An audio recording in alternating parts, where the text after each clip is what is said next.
Hai sobat, bagaimana kabar? Urusan pangan adalah hidup matinya sebuah bangsa. Begitulah pidato proklamator kita di tahun 1952. Selain negara kita di waktu itu baru berdiri, untuk kebutuhan pangan, itu sulit untuk dipenuhin atau disediakan oleh pemerintah Bung Karno waktu itu. Bahkan untuk kebutuhan pokok rakyat Indonesia, banyak sekali rakyat yang menggantikannya karena saking sulitnya. Karena sangat sulit sekali untuk mendapatkan beras, mereka ganti dengan bongol pisang atau bonggol pisang. Bisa dibayangkan, apakah sobat-sobat pernah makan bonggol pisang? Tentu ini yang membuat kegalauan dari sang proklamator. Dengan makan bonggol pisang, kita sudah tidak lagi bisa berbicara tentang gizi bagi rakyat Indonesia kala itu. Belum lagi karena keterputusasaan, ada aja orang bunuh diri. Karena untuk mendapatkan pangan ini mereka sangat sulit. Apalagi untuk memenuhi pangan keluarganya. Kondisi-kondisi ini sangat memprihatinkan kala itu. Lalu apa hubungannya dengan zaman sekarang? Di zaman now ini, hubungannya apa? Secara pribadi, saya mengatakan bahwa banyak sekali kemiripan antara awal kita berdiri, negara kita berdiri dengan zaman sekarang. Walaupun berbeda konteksnya. Kalau di zaman tahun itu, tahun 1952, untuk mencari komoditi pangannya, itu susah, nggak ada. Jadi nggak perlu atau nggak usah berbicara harga, untuk cari barangnya aja nggak ada, komoditinya aja nggak ada, berasnya aja nggak ada. Sehingga itu membuat rakyat Indonesia sangat sengsara. Kalau di zaman sekarang, komoditinya ada.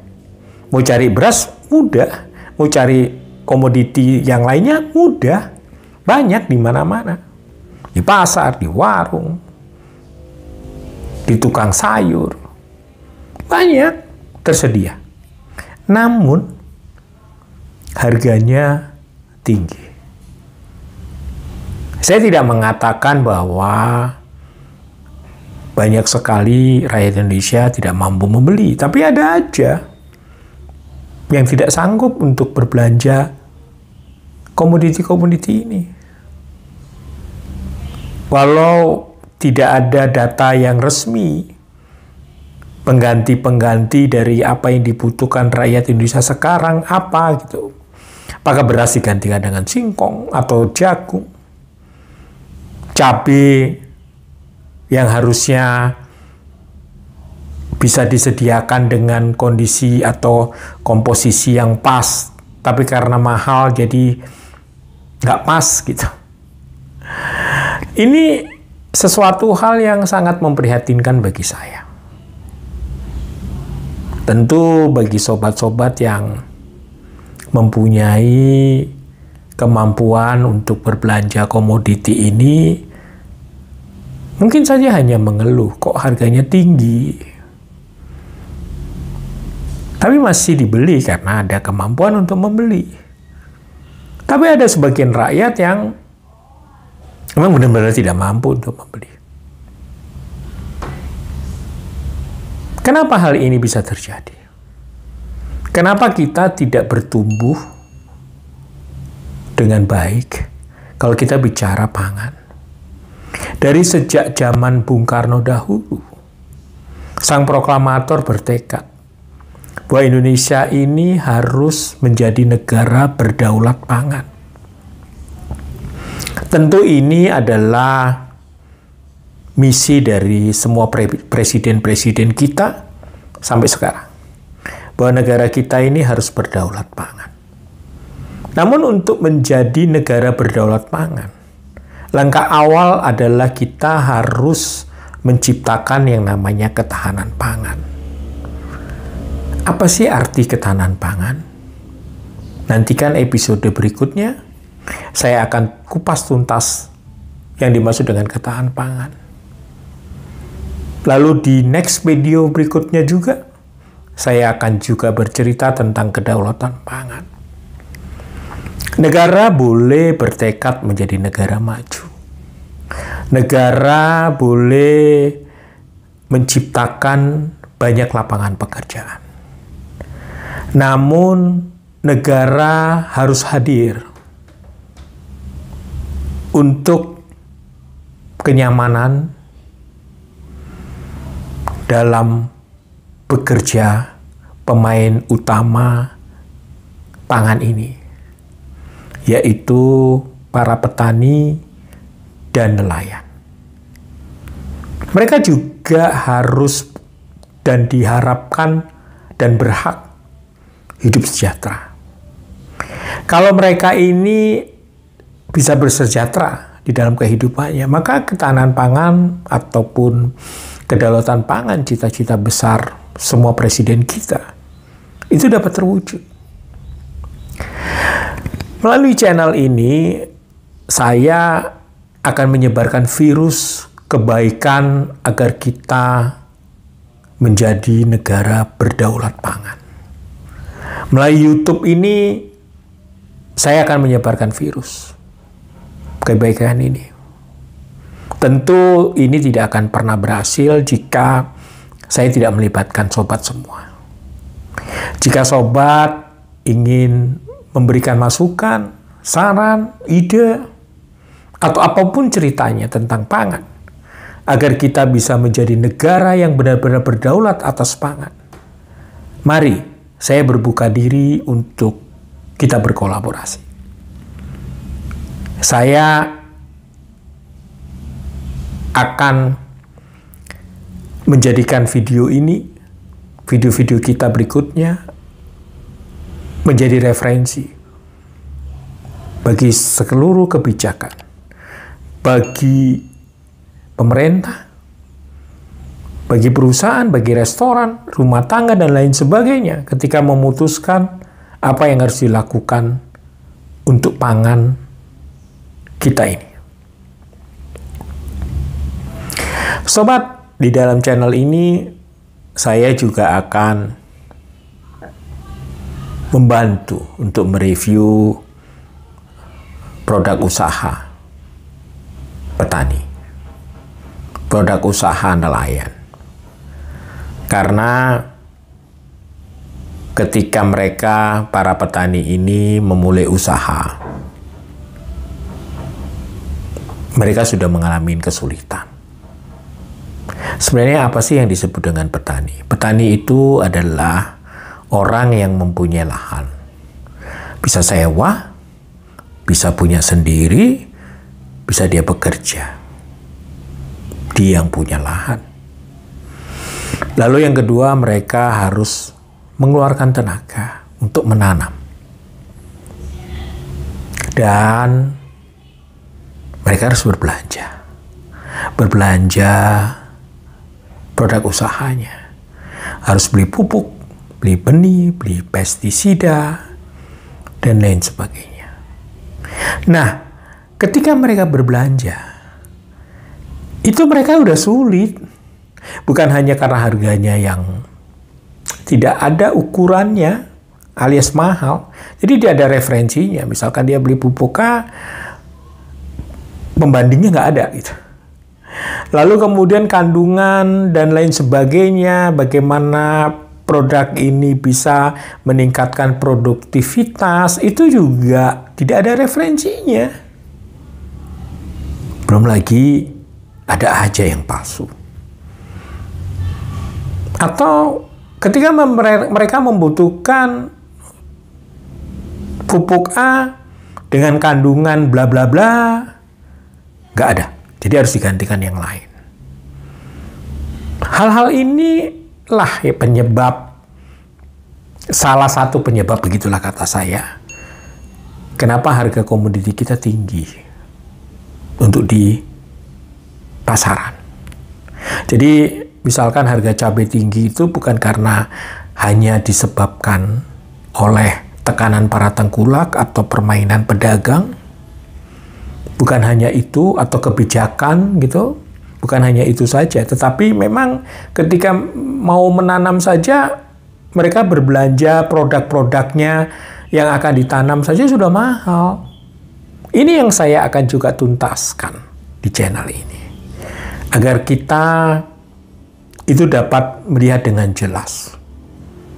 Tidak abu-abu begitulah kira-kira. Dengan menuduh, oh ini tengkulak yang bermain, oh ini pedagang yang bermain, oh ini pemerintah salah memberikan kebijakan. Bukan itu saja. Tapi ada faktor-faktor lain yang mungkin saja para sobat tidak pernah mendengar. Bisa dibayangkan coba, para petani mulai menanam hingga memanen, kemudian ada yang namanya jalur distribusi yang cukup panjang, sehingga pangan itu hadir di atas meja makan kita. Perjalanan atau jalur distribusi yang panjang ini berliku-liku dan penuh dengan perjuangan. Saya yakin banyak sobat juga yang tidak tahu itu. Maka saya akan mencoba menyampaikan hal-hal ini, informasi ini kepada sobat semuanya. Dan kehadiran channel saya ini secara pribadi saya ingin menjadi virus melalui YouTube ini, agar bisa membuat negara kita segera berdaulat atas pangan. Karena ke depan itu bukan hanya terjadi peperangan digital ataupun perekonomian saja.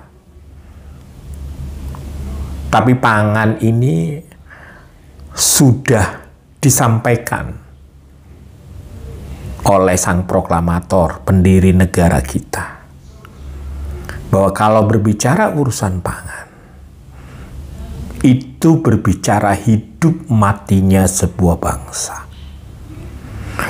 Wow, kalimat ini sangat menginspirasi saya. Bung Karno mempunyai pemikiran yang sangat-sangat panjang. Dan saya merasakan itu. Maka channel ini saya hadirkan.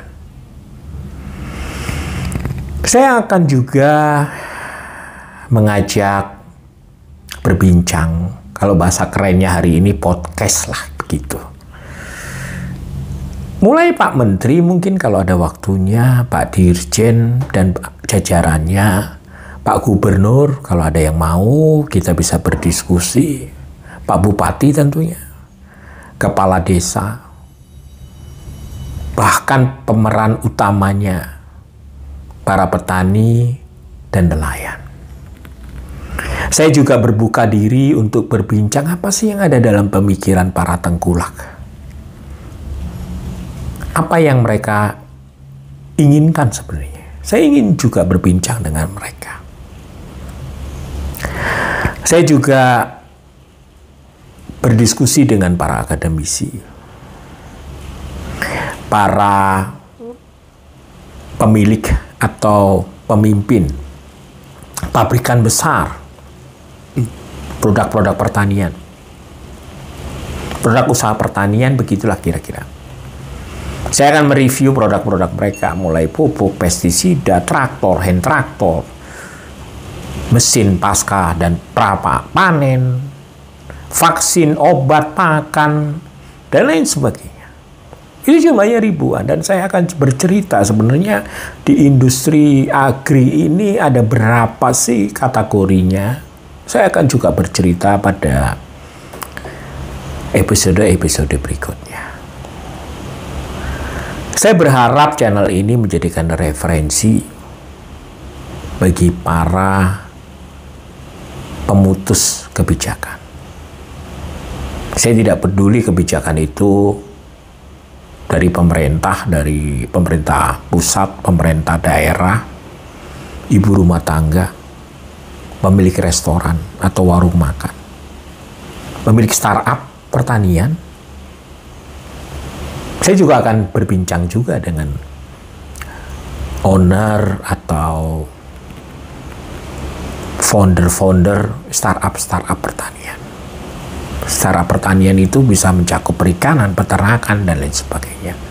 Bagaimana sih cara pandang mereka di zaman digital, era digital ini dan ke depan?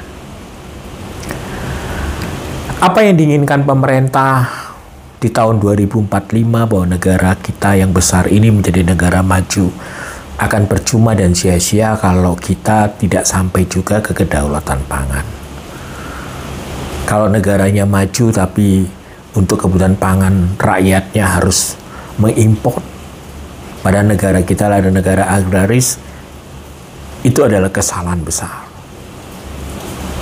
Saya mendorong sobat semua yang bergabung di channel saya ini untuk bersama-sama mewujudkan kedaulatan pangan. Kita mulai dari ketahanan pangan. Tentu di dalam konteksnya saya juga menginginkan ada transfer mekanisme pertanian atau teknologi yang tinggi melalui channel ini, sehingga dapat dilihat oleh banyak petani, terutama petani muda dan nelayan. Oh ya, ada satu lagi yang perlu saya sampaikan kepada sobat. Indonesia ini krisis petani muda dan nelayan muda. Di episode-episode berikutnya saya juga akan tuntaskan, saya kupas dengan tuntas, beginilah kalimat yang pas tentang krisis petani muda dan nelayan muda ini. Dan masih banyak lagi concern saya yang ingin saya sampaikan kepada para sobat semua, untuk menjadikan kita semua, lagi-lagi saya katakan, menjadi virus kebaikan, agar terwujud yang namanya kedaulatan pangan. Kita juga tidak bisa menunggu pemimpin yang benar-benar fokus sekali untuk kedaulatan pangan. Kita mulai dari diri kita sendiri untuk negara tercinta ini. Oke sobat, saksikan episode-episode berikutnya. Pasti seru, pasti bermanfaat, pasti menambah pengetahuan sobat, dan akan tercipta ekosistem kedaulatan pangan yang memang benar-benar transparan. Oke, terima kasih atas perhatiannya sobat. Jaga kesehatan dan jangan lupa tersenyum.